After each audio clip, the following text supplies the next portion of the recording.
right, so to start, one of the things I think is fascinating about this movie is actors are told, like, okay, the camera's not there, like, act as honestly as possible, and it's the opposite in this movie, and you have to have that feeling of it looming over you the whole time.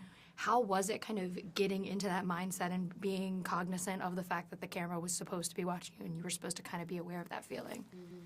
I think it was interesting for me because a lot of my scenes were just me and the presence, which is Steven. Yeah. So I think after a few rounds of rehearsals, I was like, okay, this is really gonna be I'm not alone in the scene. I am really just acting with Steven, and it felt like a scene between me and him, between me and the camera, and that was something that was really fun and magical. And the choreographing was really fun as well. It felt like a dance. Yeah. Absolutely. I think another part of it too was because you know exactly where he is at moments when you're not supposed to know. Like you feel like there's a presence, but so it's you almost have to pretend where I'm looking. I know the camera's right there, but I'm I have to look around and pretend that I'm not looking directly at it. But then it's also fun when you can get a little cheeky look into the camera because the presence is there.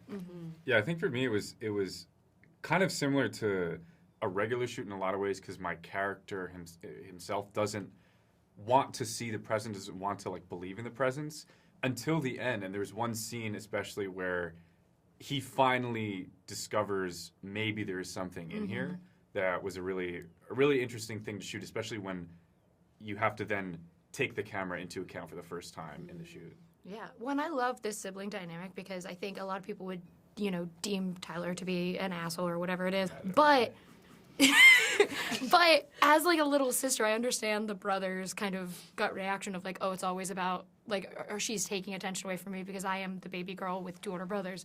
So that is kind of the dynamic I used to have with my siblings. Yeah. When you guys were building that, how did you make sure that there was still that love between them, even though we're seeing them at a point where they're both kind of at odds with each other as siblings? Yeah, that's a good question.